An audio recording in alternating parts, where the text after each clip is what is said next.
الحمد لله رب العالمين الرحمن الرحيم مالك يوم الدين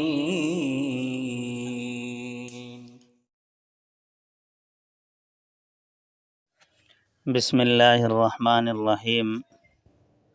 آج بھی تراویح میں حسب معمول ایک پارہ پڑھا گیا ہے۔ آج تراویح میں 24 پارے مکمل ہو گئے ہیں۔ پارے کے آغاز میں جو تلاوت کلام پاک کی گئی ہے اس میں اللہ جل شانہ نے ارشاد فرمایا ہے،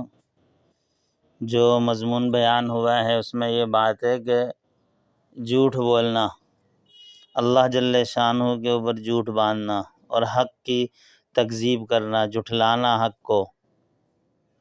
تو اللہ پاک ارشاد فرما رہے ہیں کہ سب سے بڑا ظالم، ایک ہے ظالم اور ایک ہے سب سے بڑا ظالم۔ آپ اللہ جل شانہ فرماتے ہیں کہ سب سے بڑا ظالم وہ شخص ہے جو اللہ کے اوپر جھوٹ باندھتا ہے، نعوذ باللہ۔ مشرکین مکہ جھوٹی باتیں اللہ کے اوپر نعوذ باللہ باندھتے تھے کہ اللہ کی جو ہے فرشتوں کو کہتے تھے کہ وہ فرشتے اللہ کی بیٹیاں ہیں، اور کبھی کہتے تھے کہ اللہ کی اولاد ہے، اور کبھی نبی علیہ السلام کے اوپر جو ہے تہمت اور بہتان باندھتے تھے کہ یہ قرآن اپنی طرف سے بنا کر لاتے ہیں اور ہمیں بتاتے ہیں۔ تو اللہ جل شانہ نے ارشاد فرمایا کہ اس سے بڑا ظالم کون ہو سکتا ہے جو اللہ کی آیات کو جھٹلاتے ہیں اور اللہ جل شانہ کے احکامات کو نعوذ باللہ اس کی بے ادبی اور توہین کرتے ہیں، اللہ پر گویا کہ جھوٹ کا الزام لگاتے ہیں۔ تو میرے دوستو دیکھیں، جھوٹ ویسے بھی جو ہے کہ مذموم عمل ہے۔ حدیث مبارکہ کے اندر اللہ کے نبی علیہ السلام نے بہت زیادہ اس کی مذمت بیان فرمائی ہے جھوٹ سے متعلق۔ ایک حدیث میں فرمایا کہ مومن سے سارے گناہ ہو سکتے ہیں، لیکن یہ ہے کہ جھوٹ ایسا عمل ہے اور ایسا مذموم فعل ہے، آپ نے فرمایا کہ ایک مومن سے اس چیز کا صدور ناممکن ہے، نہیں ہو سکتا کہ کوئی مومن جو ہے نا جھوٹ بولے۔ مومن کی پہچان یہ ہے کہ وہ ہمیشہ زبان سے سچ بات کہے گا، حق بات کہے گا، ٹھیک بات کہے گا، درست بات کہے گا۔ جھوٹ اور مومن یہ دونوں چیزیں آپس میں تضاد ہیں، اور پہچان ہی پہلے جو ہے نا اہل ایمان کی اسی سے ہوتی تھی کہ مومن آدمی کی زبان سے کبھی جھوٹ کا تصور نہیں ہوتا تھا۔ اور آج اللہ جل شانہ ہم سب کے حال پر رحم فرمائے، بات بات پر جھوٹ ہے، بات بات پر جو ہے جھوٹ بولا جاتا ہے۔ اور اسی طریقے سے دنیا میں پہچان نعوذ باللہ اس طریقے پر ہو رہی ہے کہ جھوٹا جو ہوگا تو کہتے ہیں یار مسلمان تو نہیں ہے۔ یہ چیز آج ہمارے اندر سرایت کر گئی ہے، جو کہ ایک انتہائی مذموم اور قبیح فعل ہے جھوٹ کا۔ اسی طرح اللہ جل شانہ کے اوپر جھوٹ باندھنا کسی بھی طریقے پر ہو، جیسے ایک تو مشرکین کا تھا، اور یہ بھی مذموم عمل ہے کہ اللہ کے اوپر جھوٹ بول کر کوئی شریعت کا حکم بیان کیا جائے، یا نبی علیہ السلام کی طرف نسبت کر کے کوئی شریعت کے احکامات بیان کیے جائیں کہ قرآن میں اس طرح ہے، اللہ کا حکم ہے، نبی علیہ السلام نے یہ فرمایا ہے۔ تو یہ چیز غلط ہے۔ وجہ اس کی یہ ہے کہ یہ اپنی آخرت کو، عاقبت کو خراب کرنے والی بات ہے کہ کوئی آدمی اس طرح کہہ کر جو ہے نا آگے جھوٹ کی نشر و اشاعت کے اندر اس کا سبب بنتا ہے پھیلانے میں۔ یہ چیزیں بعض اوقات ہوتی ہیں، ایسی بدعات ہیں، ایسے جو ہے نئے کام ہیں جو دنیا کے اندر دین کے نام پہ ہو رہے ہیں، اور جب کوئی ان کو سمجھائے، کوئی اس کے بارے میں بتائے تو آگے سے ایسی جھوٹی دلیلیں اور جھوٹی باتیں جو ہے نا پیش کرتے ہیں نعوذ باللہ، کہ ایک جھوٹ کے لیے دوسرا جھوٹ، پھر دوسرے جھوٹ کے لیے تیسرا جھوٹ، اور جھوٹ در جھوٹ اس کا سہارا لیا جاتا ہے، اور جو ہے نا اپنی بات کو بس منوانا۔ تو یہ سخت گناہ کی بات ہے کہ اس طرح اتنا اس کے اوپر ڈٹائی کے ساتھ جھوٹ بولا جائے، اور یہ اپنی آخرت کو برباد کرنے والی بات ہے۔ بھائی اگر ایک چیز غلط ہے تو اس کے بارے میں کھلے دل سے یہ کہیں کہ یہ چیز غلط ہے، غلط رائج ہو گئی ہے، یہ پہلے اس طرح ہوا ہے، اس پہ ہم توبہ استغفار کرتے ہیں، اس سے بچنا چاہیے۔ لیکن اس کے اوپر ڈٹ جانا اور اس کے اوپر جو ہے حدیثوں کے نام پہ کچھ گڑنا یہ گناہ ہے۔ اور بعض اوقات ایسا بھی ہوتا ہے کہ بسا اوقات لوگ کسی کو دیکھتے ہیں کہ داڑھی ٹوپے والے ہیں، داڑھی ٹوپی والا سمجھ کر اس سے کوئی مسئلہ پوچھ لیتے ہیں، تو وہ بھی اپنی جو ہے انا کی وجہ سے کہ کہیں مجھے لوگ یہ نہ کہہ دیں کہ یار یہ داڑھی سفید ہے، اس کو بھی یہ مسئلہ معلوم نہیں ہے، بڑے ہیں بزرگ ہیں، کچھ نہ کچھ ادھر ادھر سے جوڑ توڑ کر کے ان کو بتا دیتے ہیں۔ اب وہ آگے بتائیں گے تو یہ ہمیشہ کے لیے اپنا جو ہے نا ایک گناہ کو جاری رکھنے والی بات ہے، نعوذ باللہ۔ یہ بیوقوفی ہے، یہ ناسمجھی ہے کہ اپنے آپ کو کچھ نہ کچھ بول کے بری الذمہ قرار دے دینا۔ اللہ کے بندو، اللہ کے نبی علیہ السلام نے کئی مواقع پر فرمایا کہ بھائی مجھے اس چیز کا ابھی علم نہیں ہے، صبر کرو، جبریل امین وہی لے کر آئیں گے، بتائیں گے تو میں تمہیں بتاؤں گا۔ کئی مواقع ایسے آئے، صحابہ نے پوچھا، مسائل پوچھے، لوگوں نے کچھ پوچھا، اللہ کے نبی کو علم نہیں تھا، آپ نے فرمایا کہ مجھے نہیں پتہ، بعد میں بتا دوں گا۔ تو اللہ کے نبی نے اپنی طرف سے نہیں بتایا، انبیاء علیہ السلام اپنی طرف سے نہیں بتاتے تھے، جب تک وحی نہیں آتی تھی اس وقت تک خاموش رہتے تھے۔ اسی طرح بزرگان دین، صحابہ کرام، اولیاء اللہ، ان کے اندر بھی یہ چیزیں ہیں۔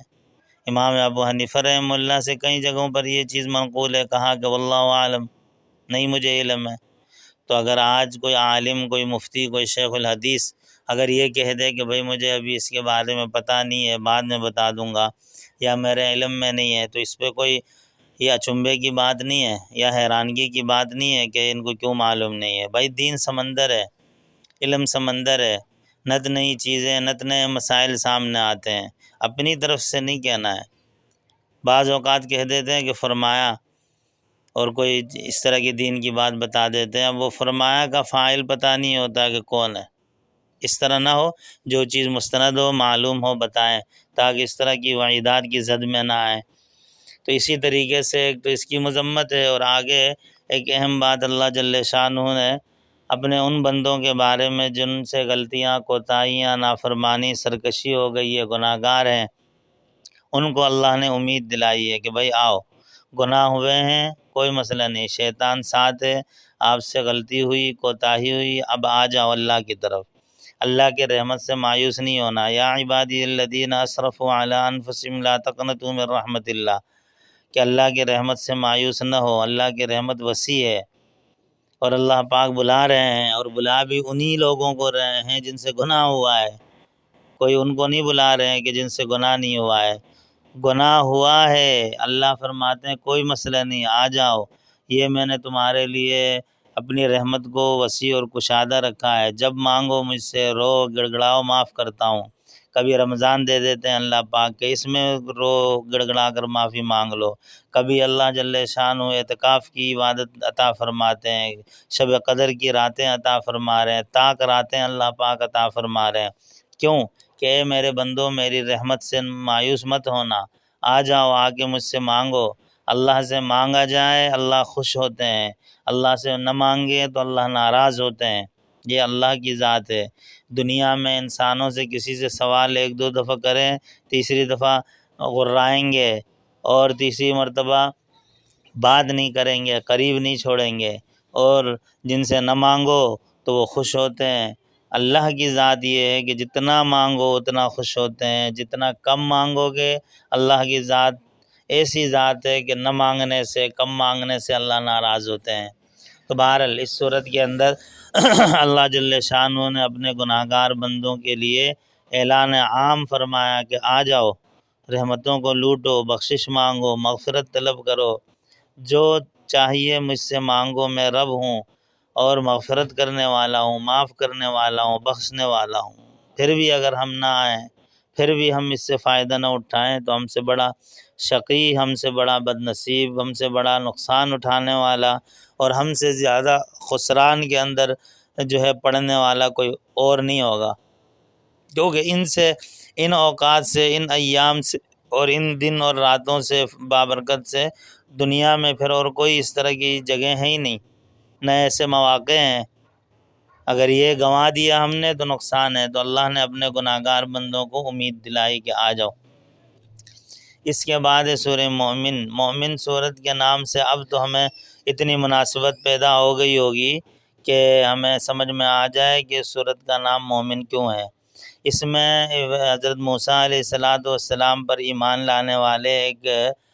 جو ہے نا فرعونی شخص کا ذکر ہے، فرعون کی قوم کا، کہ اس نے کلمہ پڑھ لیا تھا موسیٰ علیہ السلام کا، ایمان لے آئے تھے، لیکن دل میں جو ہے نا انہوں نے دل سے اقرار کیا تھا، زبان سے لوگوں کے سامنے ظاہر نہیں کیا تھا۔ تو ایک مرتبہ ایسا ہوا کہ فرعون اور اس کی ٹیم نے ایک اجلاس بلایا، میٹنگ بلائی کہ اس موسیٰ علیہ السلام کو نعوذ باللہ قتل کرنا ہے، ان کو سزا دینی ہے۔ تو موسیٰ علیہ السلام کو جو ہے اس مومن شخص نے خاموشی سے جا کر اطلاع دے دی، حالانکہ سرکار کا آدمی ہے، جاب کے اندر ہے، سرکاری ڈیوٹی ہے، وردی پہنا ہوا ہے، سرکاری جاب کے اندر ہے، عہدہ اور منصب بھی ہے، لیکن اس کے باوجود یہ ساری چیزیں بعد کی ہوتی ہیں۔ سب سے پہلے ایمان ہوتا ہے، ایمان ہے تو سرکاری جاب بھی ہے، ایمان ہے تو عہدہ بھی ہے، منصب بھی ہے، سب چیزیں ہیں۔ تو اس لیے ہمیشہ اس چیز کو یاد رکھیں۔ اب دیکھو اس آدمی نے دیکھا کہ ایک اہل ایمان کا، ایک مومن کا، ایک اللہ کے محبوب بندے کا نقصان ہو رہا ہے، تو اس نے خاموشی سے جا کے ان کو اطلاع دے دی کہ بھائی اپنی حفاظت کریں۔ تو یہ مومن کا شیوا ہے کہ اگر کسی کا نقصان ہو، کسی کے خلاف کوئی پلان ہو، کوئی ظلم ہو رہا ہو، تو ایسی صورت میں حکم یہ ہے کہ اس کو اطلاع دے دی جائے تاکہ نقصان سے بچیں۔ آج یہ کام کفار کر رہے ہیں، گمراہ فرقے کر رہے ہیں کہ باوجود سرکاری جاب میں ہونے کے، عہدہ اور منصب میں ہونے کے، سب کچھ ہونے کے، انہوں نے اپنی سب چیزوں کو جو ہے نا بعد میں رکھا ہوا ہے، پہلے درجے میں انہوں نے اپنی جو ہے مذہب کو رکھا ہوا ہے، پہلے مذہب ہے پھر باقی ساری چیزوں کو وہ لوگ لے کر چلتے ہیں، اور ہمارے ہاں مذہب کو پیٹھ پیچھے ڈالا ہوا ہے اور دنیاوی مقاصد سامنے رکھے ہوئے ہیں۔ تو یہ افسوس کی بات ہے۔ تو اس آدمی نے باوجود سرکاری اس میں ٹیم کا حصہ ہونے کے جا کے موسیٰ علیہ السلام کو بتایا کہ آپ کے خلاف اس طرح مشورہ ہو رہا ہے۔ تو اور انہوں نے جو ہے یہی کہا کہ اللہ کے بندے کے خلاف یہ سازشیں ہو رہی ہیں، اللہ کا نیک بندہ ہے، اس کو کیوں قتل کر رہے ہیں لوگ؟ یہ سوچ کر اس نے جا کر بتا دیا، اس کا ذکر ہے وقال رجل مؤمن من آل فرعون یکتم ایمانہ الی آخری پوری آیت ہے۔ پھر اس کے بعد اس صورت کے اندر اللہ جل شانہ نے ایک یہ بھی ارشاد فرمایا کہ دیکھو قیامت والے دن جو ہے نا الیوم تجزا کل نفس بما کسبت لا ظلم اليوم، اس میں یہ مضمون بیان فرمایا ہے کہ ظلم قیامت کے دن کسی کے ساتھ نہیں ہوگا، ہر ایک کے ساتھ اس کے اعمال کے بقدر جو ہے نا معاملہ ہوگا، حساب کتاب ہوگا۔ اچھا عمل کیا ہوگا تو اچھے عمل کا بدلہ پورا ملے گا، ایک ذرہ برابر رائی کے دانے کے برابر کمی نہیں ہوگی، اور اگر برائی کی ہے، منکرات کے اندر ہے، گناہ کیا ہے، تو اس کا بھی پورا بدلہ اور سزا ملے گی، ایک ذرہ برابر کے اندر بھی کمی نہیں آئے گی۔ ایسا نہیں ہوگا کہ کسی نے کوئی عمل کیا ہے اور وہ رہ جائے اللہ پاک سے یا فرشتوں سے، نہیں، ساری چیزیں محفوظ ہیں، ریکارڈ پر ہیں، کوئی ایسا عمل نہیں ہے کہ جو رہ جائے، ہر چیز محفوظ ہے، ہر چیز کی نگرانی ہو رہی ہے۔ پہلے یہ چیزیں میں نے بتایا کہ مشکل تھی، لوگوں کو بڑی مشکل سے علماء سمجھاتے تھے کہ بھائی تمہارے اعمال محفوظ ہو رہے ہیں، تمہارے ہر چیز محفوظ ہو رہی ہے، تو لوگوں کو، علماء کو سمجھانا پڑتا تھا کہ دیکھو اس طرح محفوظ ہو رہی ہے، ایسے۔ اب تو ساری چیزیں آپ دیکھ لیں موجود ہیں موبائلوں کے اندر، اور اسی طریقے سے کیمروں کے اندر محفوظ کیا ہوا ہے ہر چیز کو۔